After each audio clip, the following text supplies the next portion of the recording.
प्यार से कहना साथ संगत जी, धन निरंकार जी। साथ संगत, आज से करीब 9000 वर्ष पूर्व त्रेता युग में भगवान श्री राम का जन्म हुआ था, जो भगवान विष्णु के 7वें अवतार माने जाते हैं। लेकिन भगवान विष्णु के छठे अवतार का नाम भी राम ही था, किंतु जब भगवान शिव ने उन्हें अपना परशु शस्त्र प्रदान किया तो उनका नाम परशुराम हो गया। भगवान श्री राम के बारे में अक्सर प्रश्न उठाया जाता है कि दशरथ पुत्र भगवान राम एक मनुष्य थे, तो एक मनुष्य आखिर इस सृष्टि का कर्ता भगवान कैसे हो सकता है? और यदि भगवान राम का जन्म त्रेता युग में हुआ था, तो इससे पहले के युग सतयुग में भी ऋषि नाम का नाम कैसे जपते थे? क्या सतयुग में भी कोई राम नाम के भगवान थे? भगवान श्री राम का जन्म त्रेता युग में हुआ था, तो फिर सृष्टि के आरंभ से ही श्री राम को सनातनी हिंदुओं का भगवान क्यों माना जाता है? क्या कोई मनुष्य सर्वव्यापी भगवान या ईश्वर हो सकता है? दशरथ पुत्र राम, परशुराम, बलराम, आत्मा रूपी राम, परम तत्व रूपी राम, आखिर कितने प्रकार के है राम? मीरा बहुत बड़ी कृष्ण भक्त थी। मीरा ने भी क्यों कहा कि पायो जी मैंने राम रतन धन पायो? उसे तो कहना चाहिए था कि पायो जी मैंने कृष्ण रतन धन पायो। आखिर मीरा ने भी राम का नाम क्यों लिया था? कौन है भगवान राम, जिन्हें अधिकतर लोग नहीं जानते हैं? राम, हे राम, राम राम, हरे राम, सीता राम, अरे राम राम, हाय राम। राम नाम सत्य है, मेरा राम करे वह सही, जैसे उद्गार एक हिंदू के मुख से आपको अक्सर सुनने को मिले होंगे। साथ संगत, राम एक ऐसा पवित्र नाम और शब्द है जो हर एक सनातनी हिंदू की आत्मा से जुड़ा हुआ है और जिस पर आज अज्ञानता का आवरण पड़ गया है, अज्ञानता की मिट्टी चढ़ गई है। और ऐसा ही हुआ जब कबीर जी राम नाम का जाप कर रहे थे, तो कुछ संशय डालने वाले लोग उनके पास आए और कहने लगे कि क्या कर रहे हो? तो कबीर जी ने कहा कि राम का भजन कर रहा हूँ। अच्छा, कौन से राम का भजन कर रहे हो? तो कबीर जी ने कहा कि राम क्या बहुत सारे हैं? तो उन्होंने कहा कि लो, यह तो पता ही नहीं कि कौन से राम का तुम भजन करते हो, और लग गए भजन करने के लिए। इन्हें यह भी पता नहीं कि राम कितने प्रकार के होते हैं, तो भजन करने का क्या फायदा? अब वे विचलित करने वाले लोग कहकर तो चले गए साथ संगत, लेकिन अब कबीर जी सोचने लगे कि मुझे तो पता ही नहीं, मुझे पता है कि एक ही राम है। यह कैसा संशय मेरे मन में डाल गए। पूछते हैं कौन से राम का भजन करते हो? और साथ में एक दोहा भी सुना गए कि एक राम दशरथ का बेटा, एक राम घट घट में लेटा, एक राम का सकल पसारा, और एक राम सभी से न्यारा। और इनमें से कौन सा राम तुम्हारा? हमें तो पता ही नहीं था, हम तो एक ही राम को जानते थे। यह लोग मन में संशय डाल गए, पर गुरुजी ने कहा था कि कोई संशय हो तो निवारण कर लेना। तो कबीर जी ने सोचा कि गुरुजी के पास जाकर ही निवारण करता हूँ। तो कबीर जी पहुंचे गुरुजी के पास, गुरुजी को प्रणाम किया। गुरुजी बोले, आओ, क्या बात है? तो कहा कि गुरुजी, एक अजीब सा संशय मन को विचलित कर रहा है। कुछ लोग मेरे पास आए थे, मुझे राम का भजन करते देख कहने लगे कि कौन से राम का भजन कर रहे हो? तो मैंने कहा कि मैं तो एक ही राम को ही जानता हूँ, क्या बहुत सारे राम होते हैं? तो उन्होंने कहा कि हाँ, एक राम दशरथ का बेटा, एक राम घट घट में लेटा, एक राम का सकल पसारा, और एक राम सभी से न्यारा।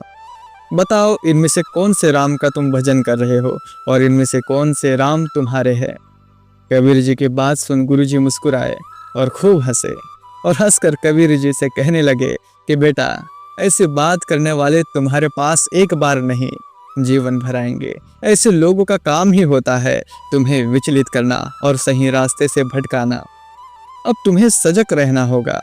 देखो, यह सृष्टि विविधमयी है। जिसकी आंख पर जैसा चश्मा चढ़ा होता है, उनको ईश्वर वैसे ही दिखाई देते हैं। कोई परमात्मा को ब्रह्मा कहता है, कोई ईश्वर कहता है, कोई भगवान कहता है, लेकिन अलग अलग नाम से वह परमात्मा अलग अलग नहीं हो जाता। बेटा, जो राम दशरथ का बेटा है, वही राम घट घट में भी लेटा है। जिस राम का सकल पसारा है, वही राम सभी से न्यारे भी है। और इस दोहे में एक बात है कि एक राम दशरथ का बेटा, एक राम घट घट में लेटा, एक राम का सकल पसारा, और एक राम सभी से न्यारा। पर इन सभी में एक राम, एक राम, एक राम चारों पंक्तियों में है। तो बेटा, इस पंक्ति का अर्थ है कि बोले वही राम दशरथ का बेटा, वही राम घट घट में लेटा, उसी राम का सकल पसारा, वही राम है सभी से न्यारे। तो वही राम सब जीवों के भीत विराजमान रहते हैं, तो सबके घट में लेटे हुए सर्वव्यापी राम है। जब वही राम इस सृष्टि को रचते हैं तो यह सब पसारा उन्हीं का है।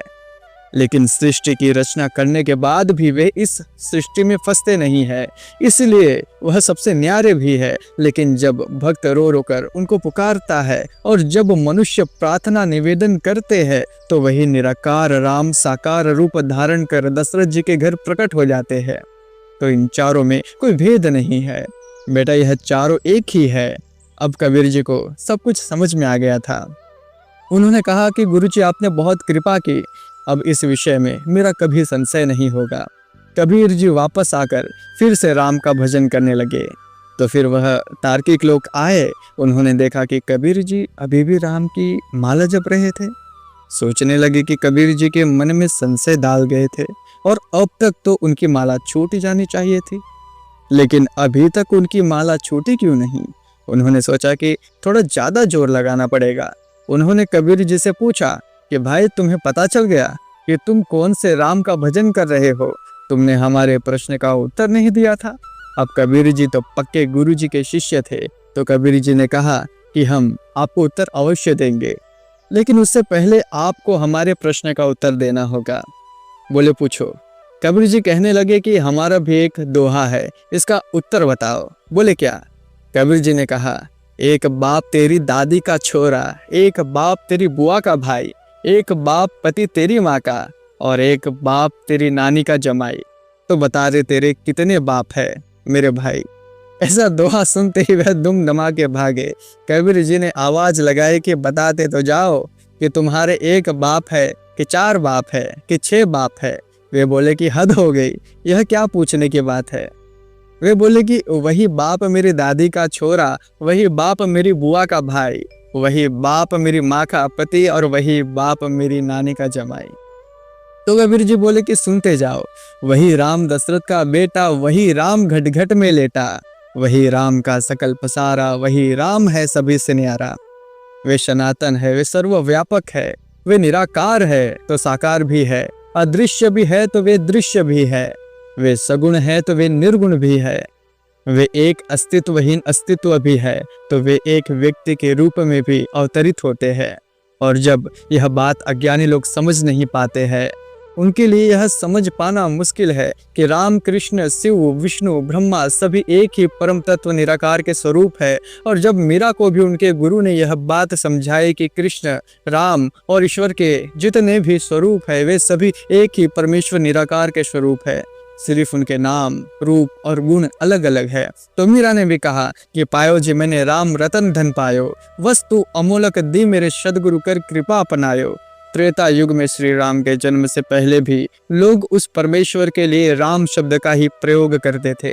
ऋषि मुनि उस सर्वशक्तिमान और करुणा सागर परम पिता को राम शब्द से ही संबोधित करते थे। और उसी परम तत्व के स्वरूप भगवान विष्णु ने मनुष्य रूप में जन्म लिया तो उनके अंश अवतार परशुराम का नाम भी राम था। और समस्त जगत के सामने आदर्श पुरुष का उदाहरण रखने के लिए दशरथ जी के घर जन्म लिया तो उस परमेश्वर का नाम भी राम ही रखा गया। अब जब नई पीढ़ी के लोग दशरथ जी के पुत्र भगवान श्री राम को एक व्यक्ति के रूप में देखते हैं तो उनके मन में संशय पैदा होता है, राम एक व्यक्ति है तो वह भगवान कैसे हो सकते हैं।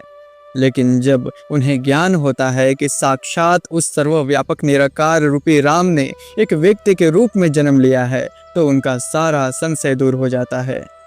तो साथ संगत, जब भी आप भगवान श्री राम के बारे में सोचो या उनके दर्शन करने जाओ तो आपके मन में यह अवश्य होना चाहिए साथ संगत कि यही वह परमेश्वर है जिन्होंने आकार धारण कर हमें कृतार्थ किया है, हम मनुष्यों पर बड़ी कृपा की है। साथ संगत, बड़े प्यार से कहना, धन्य निरंकार जी।